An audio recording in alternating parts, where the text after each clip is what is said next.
Hello, welcome to InfoHub. Here is what you need to know for Thursday, June 28, 2018.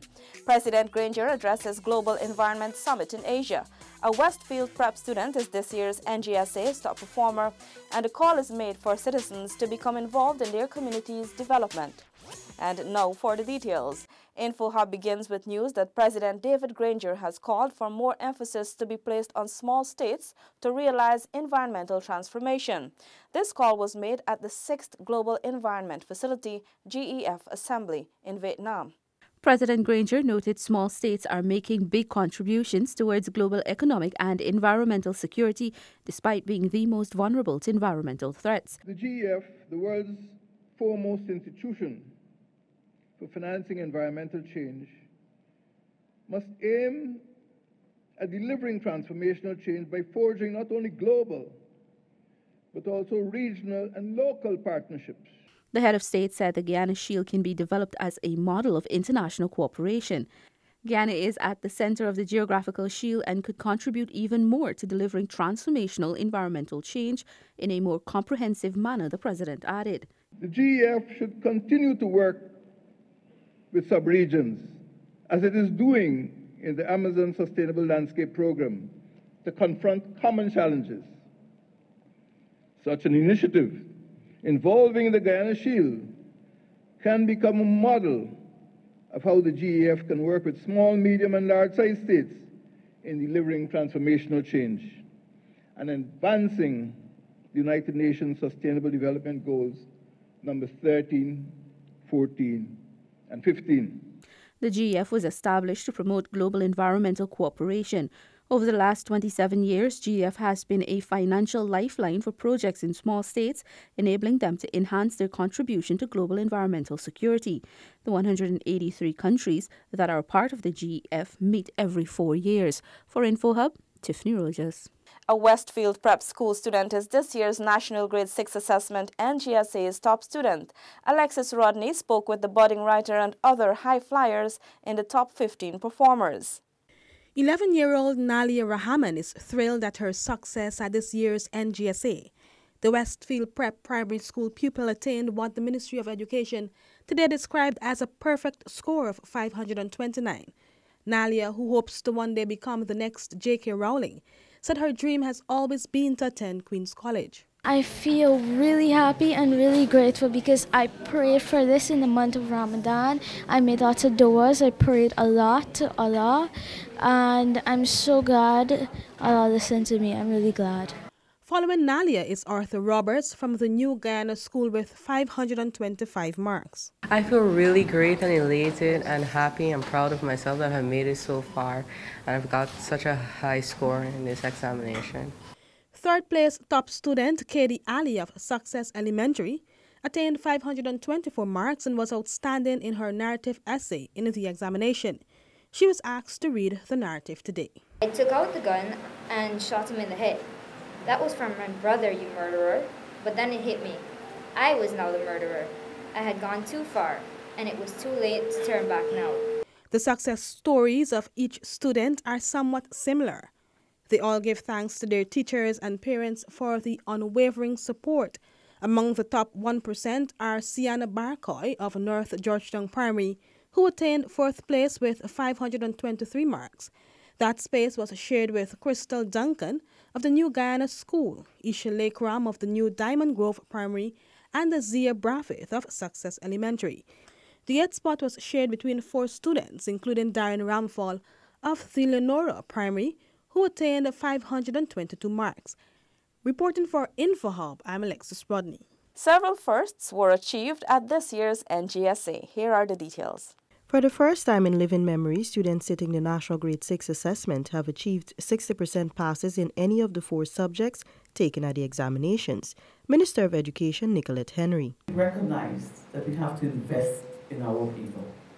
And so that requires us recruiting additional supporting staff, developing and strengthening the existing programs to result in the kind of results that you see today. And it's not only specific to English. Last year, as you are aware, we did the intervention which was intended to improve results. 14,145 candidates sat the examination back in April. Of these, 46% gained 50% or more in social studies, a 1% drop compared to last year. Passes at science remained the same, with 46% achieving 50% or more marks. There was a marked improvement of 60% in passes for English compared to 54% last year. Meanwhile, mathematics saw a 7% reduction in those gaining 50% or more. I want to underscore the point. An improved performance is really an output indicator. It is the indication of a lot of hard work, a lot of systems that were put in place, a lot of procedures, a lot of initiatives that were implemented by the Ministry of Education. A historic 529 was scored by top student Nalia Rahman of Westfield Prep. Arthur Roberts of New Guyana School scored 525. The results were presented earlier today at the National Center for Education Research and Development. For InfoHub, Stacey Carmichael. Minister of Communities Ronald Bulkan calls for more community involvement by the local government bodies in the development of the various towns. Isaiah Braffett has more. The minister made the call at the International Workshop on City Planning and Sustainable Resource Management in Guyana. The exercise is aimed at building the capacity of local authorities on urban planning, innovation, data and indicators, and community engagement. In planning for the development of any city or town, Minister Bulkan said residents must be taken into consideration and well informed. Cognizant of the important role envisaged for local government in this dispensation to which I've alluded, our approach at this juncture is to consolidate the gains with a focus on improving community engagement, involvement, and electoral participation in local government via the medium of public education and awareness. Bartica Mayor Gifford Marshall said that consideration must also be given to matters that affect the lives of those in the various communities. Whenever we make decisions, our intentions, I believe our hearts are often in the right place. But we have to be careful and we have to be able to analyze our decisions and consider the unintended consequences. We could mean good, but our decision can cause severe harm to our communities and the people at large. Regional Coordinator of Resource Efficiency Adriana Zacharias added that effective recycling is key to sustainable resource management.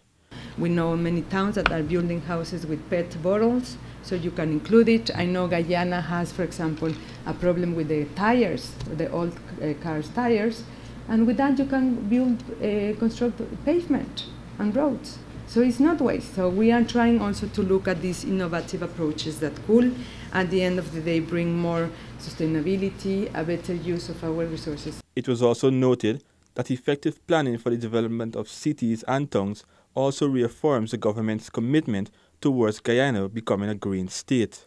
Isaiah Braffett for InfoHub.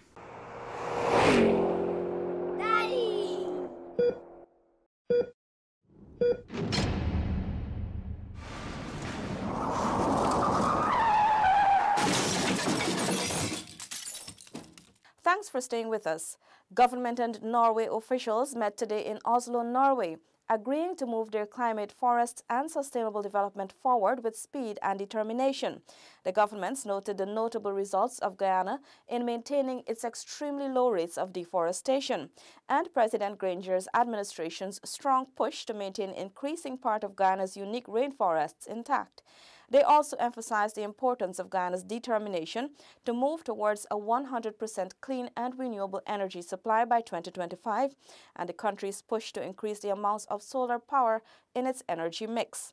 To this end, it was agreed to have Norway's results-based contributions currently being held by the Inter-American Development Bank and outstanding results-based payments of 300 million Norwegian kroners deployed as soon as possible towards the realization of this ambition. Minister of State Joseph Harmon, Minister of Natural Resources Raphael Trotman, and Minister of Public Infrastructure David Patterson attended the meeting with Minister of Climate and Environment Olga Elveston. Minister Patterson said they will now move to trilateral discussions between the Inter-American Development Bank, Guyana and Norway on how best to deploy Norwegian funding. Now let's turn our attention to some other news. The draft legislation to facilitate the establishment of the Sovereign Wealth Fund will be placed before the National Assembly by year end. This disclosure was made by Minister of Finance Winston Jordan. We have committed in the budget that this legislation will be put to Parliament before the end of the year. We have committed to that. Okay, this is June. And based on our timetable, we're still within the timetable. We have committed to that. Finance Minister Winston Jordan explained since 2016, the Commonwealth has helped to draft the sovereign wealth legislation. After consultations with various experts, a draft has been prepared. And the Commonwealth expert has provided one. He has given an audience to the Cabinet about it. Cabinet has mandated me to submit to the Attorney General's chambers. I have submitted to the Attorney General about 4 weeks ago. I've handed it over to the Attorney General to put it into legal language. And when he is finished with that, it will formally come to the Cabinet for discussion. A sovereign wealth fund, or SWF, is a state-owned investment fund or entity that is commonly established from balance of payments, surpluses, official foreign currency operations, the proceeds of privatizations, governmental transfer payments, fiscal surpluses, and/or receipts resulting from resource extraction. With oil finds estimated to be at least 4 billion barrels and first oil expected in 2020, the government has undertaken the creation of a sovereign wealth fund to ensure benefits for future generations. Public Telecommunications Minister Catherine Hughes is calling on Guyanese to take advantage of the opportunities as Guyana prepares to host the first edition of the updated Caribbean Telecommunications Union Roadshow from July 9 to 14. Stacey Carmichael tells us more. Minister Hughes said the ICT Roadshow is an amazing opportunity to promote the use of information and communication technology in various sectors. Focus will be placed on ICT in agriculture, the justice sector, governance, business, youth development, and how it can improve the lives of persons with disabilities. We're dealing with e-agriculture mainly on the first and the second days, and some of the things that we're going to be talking about is exactly what is e-agriculture. What are the opportunities? What are the challenges?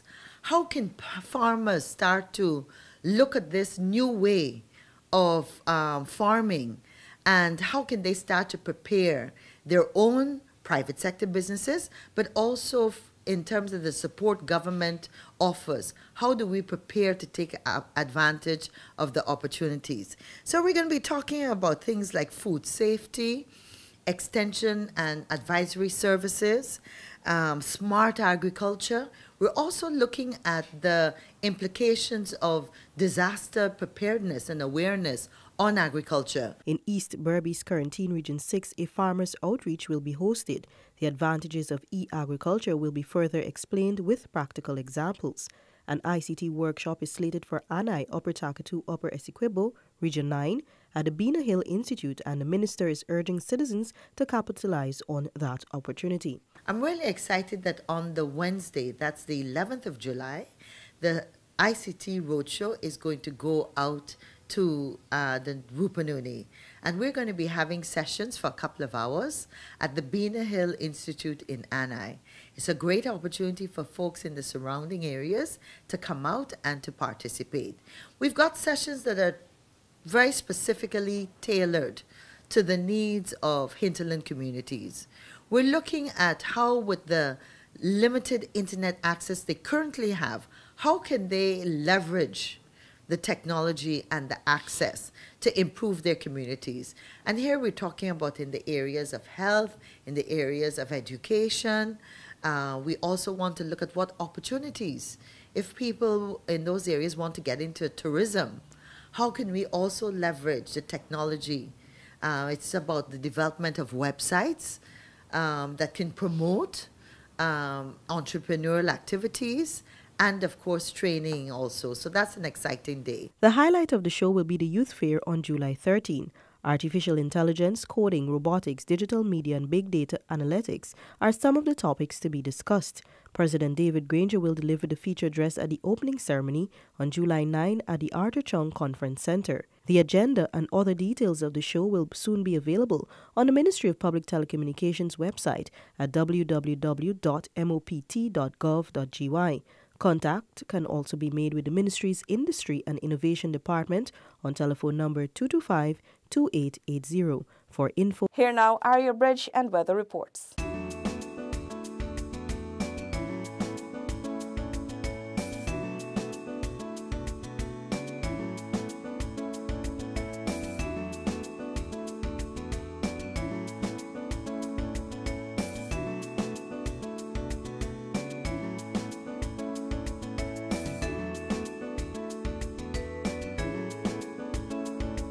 Here now are the World Cup match results for today. And before we wrap up, congratulations to all of the NGSA's top performers and students. Goodbye.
Thank you.